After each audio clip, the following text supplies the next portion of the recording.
Right, we're into the last couple slides of chapter 9. So the last kind of main concept we're going to look at is structural isomers, which we talked about a bit last year. So hopefully you remember these a little bit. So one observation that puzzled chemists for years was the fact that compounds would have the identical empirical formula, but could have different properties. Okay, so two compounds, as an example, have the molecular formula C3H8O. But these two compounds had different boiling points. Okay, and the reason for this, the answer that they found, was the concept of structural isomers, where the molecular formula for two compounds is the same, okay, but their structural formula, what they actually look like, is different. So any two compounds with the same molecular formula but different structural formulas are called structural isomers. So as the example that we used up above, so C3H8O, it can be put like this. So we can have an alcohol, and we can move that alcohol to either of the, to one of these carbons on the end, okay? Or this is a different type of functional group we haven't discussed yet.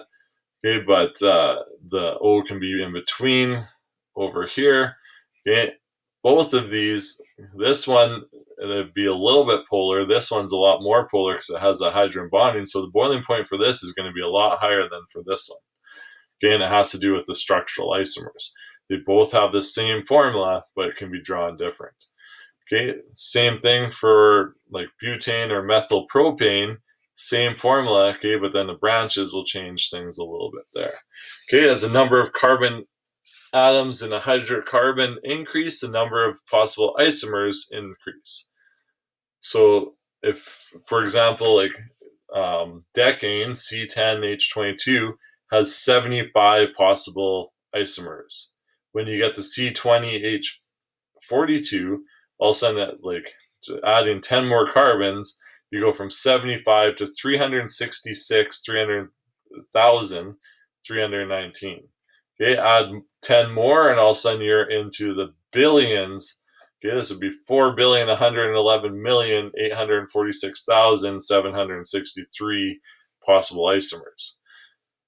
So you can see as you get more carbons, okay, there really goes up a lot in how many isomers it has in different ways, because you can think you can always branch things in different ways with the more carbons.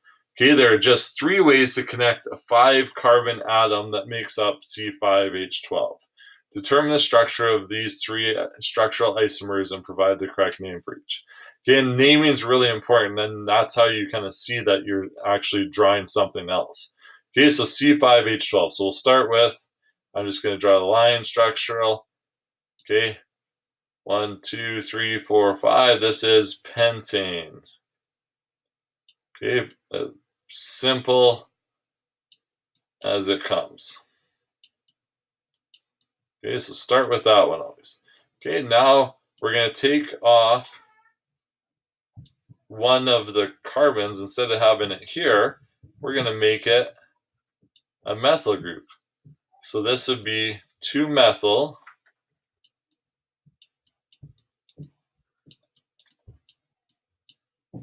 butane.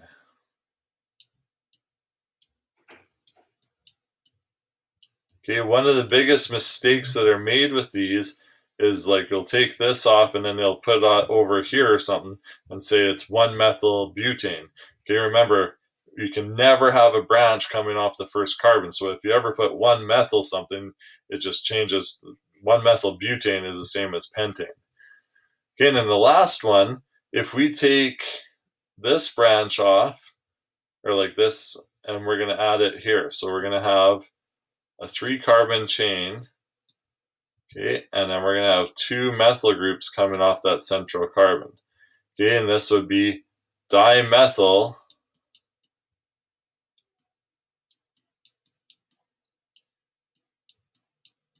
so dimethyl, and it has 3 carbons, dimethyl propane. Okay, 3 different structures. Okay, again, I don't have to say that they come off the second carbon because that's the only place they can come off. If they came off the third carbon, it would now be 2-methyl butane.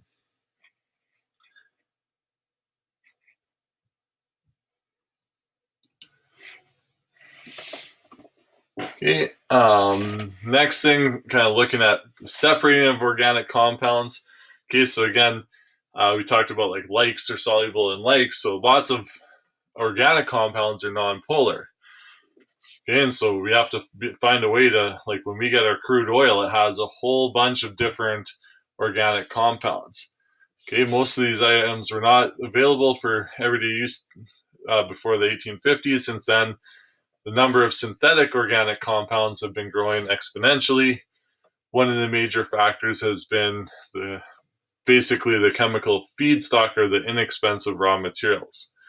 Since the earliest 20th century, main source of raw materials has been petroleum.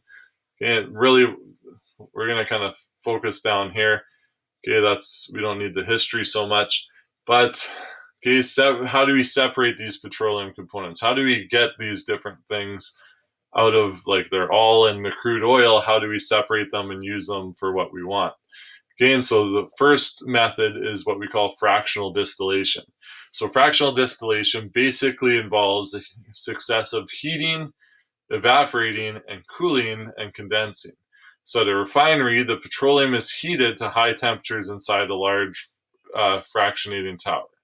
So we have our oil here, it's heated, okay, and then as it rises, everything has a different boiling point.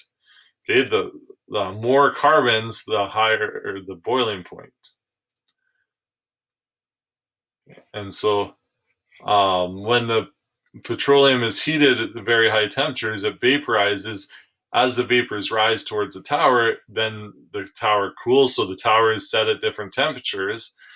Okay, and as the fractions cool to their own boiling point, they condense and are then collected. So the top here are going to have the smallest carbons. So like carbons 4 or less are going to be pulled off here. Carbons with about 8, okay, are here. This is similar. Again, it depends on the branches and things like that. It could have 8 carbons, but be branched differently, and so it's going to come here. Okay, gasoline, so like octane, things like that. Here, kerosene. Okay, gas oil or diesel. Okay, lubricating oil. Okay, and so like to the cracking unit, we're going to talk about what that is next. Okay, into the residual to the coker.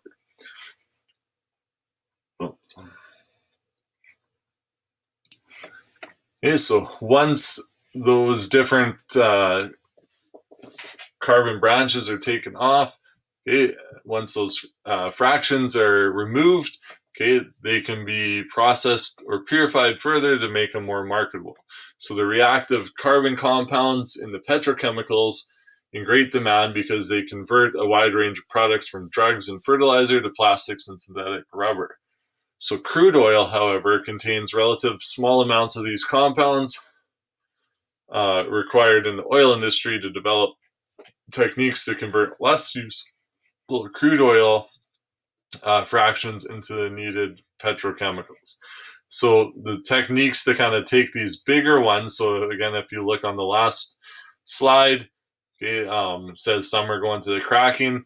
Okay, those ones aren't useful until we kind of use these techniques of cracking and reforming. So cracking is the heating of a hydrocarbon under pressure in the absence of air, which results in the breaking of a carbon-carbon bond. Okay, and so like as you can think, it's cracking it, it's breaking that carbon-carbon bond. There's different ways of cracking. So there's steam cracking, which involves steam, obviously. Okay, at more than 800 degrees, the pressure slightly above atmospheric normal is combined with hydrocarbon feedstock, and then this produces short chain alkenes that then can be used as petrochemicals.